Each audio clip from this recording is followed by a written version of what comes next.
Eldred Schilder. You are watching From the Cape with Bass, hosted by Daniel Peterson. Good day, everybody. We are with great bass player Eldred Schilder. Eldred, can you tell us about your first musical experience? My first musical experience was when I was very young, growing up in a household who was headed by my father, Richard Schilder, who was a pianist. And yeah, so my first experience, musical experience, was that, hearing him playing the piano and the jazz music he played in the house on the record player, Yeah. Yeah. Okay. So tell me, how, for you as a child, growing up in that rich musical family, how was your experience? Like, basically, like, was everybody playing an instrument, or what was happening at the time? Well, it was a normal household. We were kids, we were running around and catching on, Uh, and they were rehearsing and practicing. I wasn't like, stopped whenever they're busy and I still went on with my playing, but the music was there all the time. okay. It was like a normal household. And as I got older, and my dad showed me a few chords on the piano, and it was in the 70s, and I remember learning this one song by Steelers Wheel. It's called Late Again. Mm-hmm. Yeah, very old song. Okay. He showed me the chords of that song. Nice. Yeah, so, growing up in that normal kind of environment, musically it was beautiful because there was beautiful music being played Yeah. and listened to, classical music, lots of classical music. Mm. My father used to listen to Bach, he used to listen to Scriabin, all those LPs at home. Yeah. Remember this other strange piano player, name was Victor Borge. He's a comedian. No? And he plays the grand piano, but he's a very good piano player. Yeah. Okay. Can you tell us why you chose the bass guitar? What stood out for you from the low end? Well, I started playing the guitar first, Okay. when I was about 6 years old or so. And the instruments were lying around there at home. Not lying around, but I mean, it was there, available, so I could Yeah. play with it. And that's how my interest, developed from there on. And then I started improving on the guitar. And then I heard my Uncle Philip play the guitar. And I started moving with him and visiting him regularly and, doing things together with him. Yeah. He's about 10 years older than me. He should be, I think he's about 72 years old this year. Yeah, and he was a bass player. But he was a musician, not just a bass player, and he played guitar, he played piano, and so on. He was the youngest of the Schilder brothers. Okay. My father, Richard, was the eldest. Okay. And then Hilton's father, Tony. Then we have Ronnie, then we have Jackie, and we have Chris, and Philip. Yeah, There's yeah. daughters in between, but my grandmother had 10 children. Wow. Not 5. 10. Yeah. You can imagine how hard it was, eh? For a woman to raise 10 children on her own. I mean, my grandfather was around, but when he moved on and died, or whatever the case may be, I don't remember. Yeah. Wow. So where did you start learning? Okay, what The made you bass, decide no, the no, bass? well, then I started moving with Uncle Philip, and he had an electric bass in his room. He had a guitar, he had a piano in his room, and he had this Graham, this olden time Grahams, with the turntables like inside, and you can close it. Yeah, I see that those. move, yeah. And it had different speeds, it had 45, 33, 78, and so on. And 16 is the slowest. So I discovered that if you put the LP on and you 33 LP, and you put the speed on 16, then it plays it very much slower. Yeah. An octave, could even be a few octaves lower. You must really listen to get the notes. Yeah. But it was played, if there's a fast phrase, you could copy it slowly. Wow. So that's what I used to do. But I wasn't given any, I wasn't given like lessons by Uncle Philip. It's just from watching and Yeah. learning. So just set in as a What he an taught for me, apprentice. what he taught me, what I learned from him, what really is the way he expressed the music Yeah. and the place from which he played it. You know what I mean? Whatever he played, it was a spiritual experience. Yes. And he used to play classical music on the guitar. Classical music on the guitar. Piano pieces. I used to come there and he played perfectly. Moonlight Sonata. It's not an easy piece. And to express it in the way that he did, sure. I mean, it brought tears to your eyes. Literally. Yeah. So, and then I learned playing the bass from him, kind of. And then eventually I got my own bass. A red, fretless bass. Wow. It was many years ago. And I used to sit and practice, and that bass, all my basses used to end up in churches. That bass ended up in the church in Lansdowne. Okay. And then eventually, I've had a few basses. I had a 5-string fretted bass. In the 80s, I used to play in these clubs, and we used to play like music. A lot of the songs that we used to play then in the 80s, they're still playing in the clubs now. I went down to this Utopia Cafe the other day, and the bands are still playing that song. Wow. The cover version owns. So, well, look, I mean, that's their thing, Yeah. I prefer to also work on my own music because I do have compositions. I have music in my head, it has to come out. Yeah. And, that's about it. Okay. Can you tell me about your musical education? Did you study music formally, or was it just? Okay, obviously you've grown up in this household with this rich music history. So obviously, somewhere somebody taught you theory or something. Oh yes, definitely. Not theory. Well, it is theory, but my dad taught me about scales and arpeggios. You know what I mean? And then also when I was playing the guitar and being with my uncle Philip.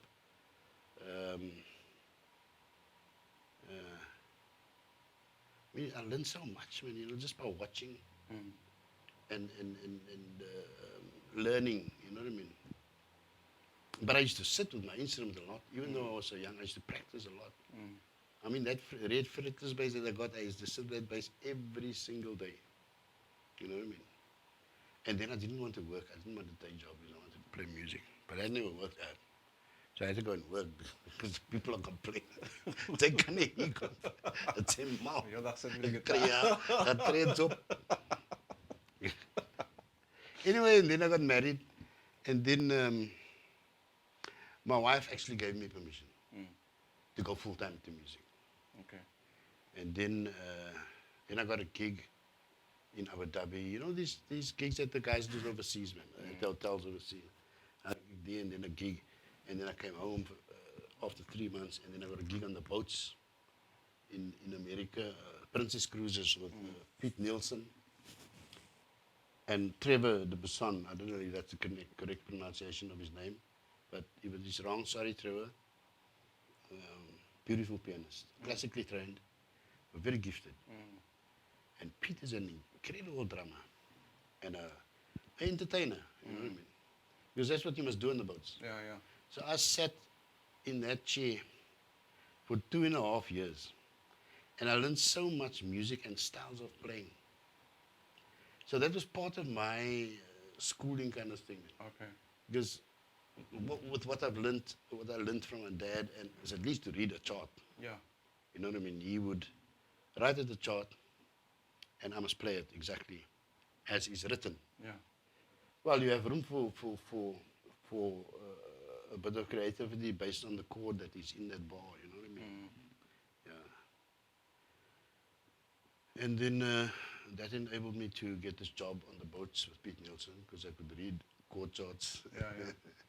And I had a good time, 2.5 years, and I earned liquor money, and my wife was very happy. Yeah. Because if you're making money, your wife is happy. Yeah, no, definitely. If you're not making money, hulle gaan vir jou uitskop. That experience of learning to play the bass, eventually, I got the space. Mm. You know what I mean? Yeah. And because when I was much younger, my first bass was a fretless bass. Yeah. I ended up with a fretless bass. I Yeah. played fretted bass. I mean, I used to play all that slapping stuff and Yeah. you know all that stuff. In the clubs, in the nightclubs, Yeah. and also at these gigs in the hotels overseas. Mm. You have to play all that stuff. You know what I Yeah, mean? yeah. So I've been through. I've done it. I've done it. It was a great experience and a great musical education for me. You know, learning by ear all the songs, Yeah, yeah. most of it. You know what I mean? Because I mean, you rehearse, even at those gigs, you rehearse when you're working in a hotel. You know, the hotel tell you, listen, here, Tuesdays and Fridays is rehearsal day. No? You got to be there. If you're not there, they come and check up on you. Okay. It's okay. like a job. Yeah, yeah. That's serious, my bro. Yeah. But we used to just do it once a week. Because what we used to do, we just give each other, okay, we're doing this song next week. There's 2 songs or there's 3 songs. You know, to add to the repertoire. And then you just learn it and then you go in there Tuesday morning, rehearse it. Most time we rehearse like there half an hour because then check, now we know the music. But sometimes you just stay longer because they give you like cooling and tea. Yeah, and okay, okay. maybe coffee, like, you know, for nothing. You don't pay for anything in the hotel. I mean, you don't have to spend a cent. Can you tell us about the albums and the artists that you've been working on and working for? I played in a lot of artists' albums. My cousin Hilton, playing in his albums. Eldred, he's got playing on those albums. What else is there? Then there was a gypsy band I was going to play for. A klomp Afrikaner laities man. Wat is hulle name nou weer? In Stellenbosch. Was it 3 years in Stellenbosch? But they come and fetch me. They wanted a double bass. And the gypsy music was lekker. You know, I was playing with those like this, but I was having such a ball because, you know, I really, because I mean, I newly had the double bass then. So I needed to play and get my chops up and so. And they used to gooi those gypsy numbers and it was fast, my bro. And some of it you must swing.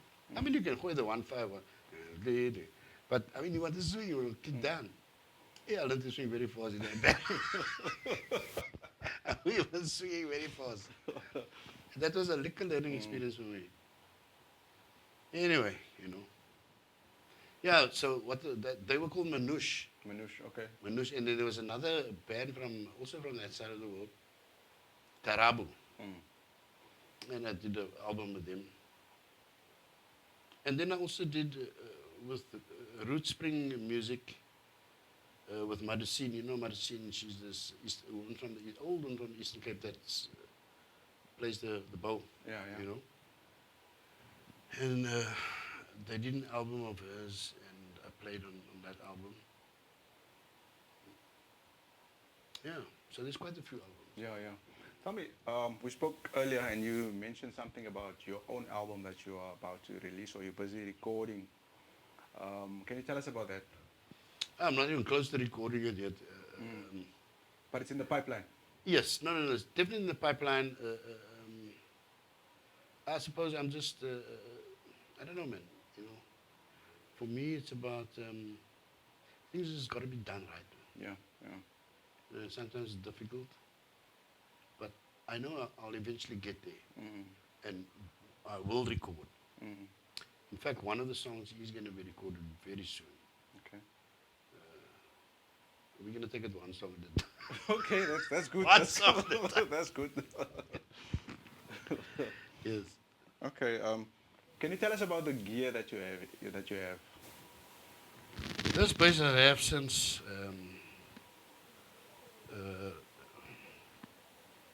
95. 1995. Okay. I would say that's a good guess.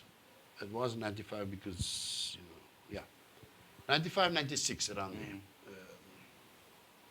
Yeah. So I've got this bass a long time. And then the double bass I got in 2005. Okay.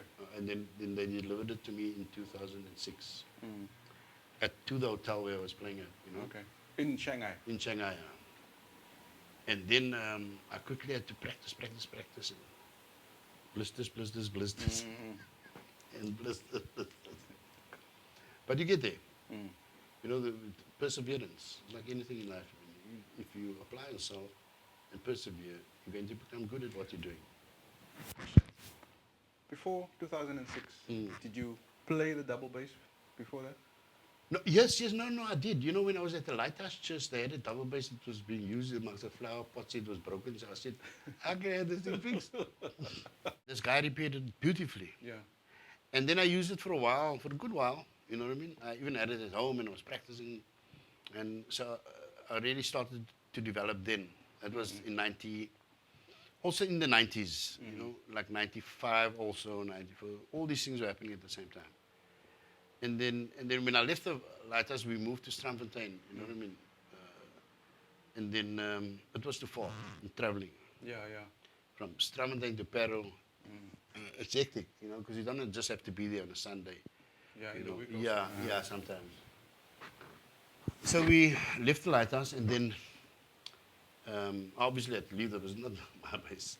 I had to leave the double bass there, you know. Okay. So Okay. and they still got the double bass. It's a They still beautiful have it? instrument. Yes, they still have it. I don't know. I don't think. I it's hope in the Pastor flower Walty. pots. No, it's not in flower pots now. I hope Pastor Walty's got it in his lounge. You know what I mean? I hope so. Otherwise, I'm going to go and fetch it. Maybe we should go there. Yes. Tell me, do you have any advice for young up-and-coming bass players and musicians out there? Yes. Practice, practice, practice. You know, but be serious about the practice and take your music seriously. You can never be greater than the music. And if you persevere and you practice, you will become good at what you do. But you can, I mean, you know, I tried teaching at one stage, and you can see some youngsters, they just come into, hey, I'm learning the bass. They're learning nothing because you give them homework they can do, and they come the following week, and they still can't do that. And it's very simple stuff. It's like, you know what I mean? And they come and they can't. So they haven't been practicing, so they're not serious about it. Yeah, yeah. So don't waste my time. You know, take your money, go. I can't do it. I don't have that kind of patience and energy to teach me. You know? Like, okay, let's say you come here with your bass. Yeah, that is a bra. You know what I mean? Yeah. Oh, and then you maybe want to know, say, no, bring a bass, you want to know something, then I'll show you. Yeah, yeah. You know, and most of the time it's very simple. It's just practice, Yeah. practice. I mean, you can take anything, man. And if you practice, you look at all these great musicians, not just bass players, musicians. I'll name them for you. Herb Hancock, Keith Jarrett, Chick Corea. Those guys weren't magically, or they didn't magically become good or in some mystical way become good. No, they practiced. They had guys practice. As a bass player, Jaco Pastorius practiced, you won't believe it. I mean, all you have to do is read the book. He practiced hours and hours a day. You know? So yeah, that's my advice to young. In Ophel Plat, you know. Anyway, thank you, sir. Eldred, thank you so much for your time. Thank you Yeah. for making time for me. Thank you Yes. for all this invaluable information that you've given me. I will take this for the rest of my life, and also I'll practice. Godspeed on your journey, man. Thank you. Thank you.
thank you so much for liking and sharing this video with your fellow bass community. Please follow From the Cape with Bass on Facebook, Instagram, and YouTube. Thank you so much.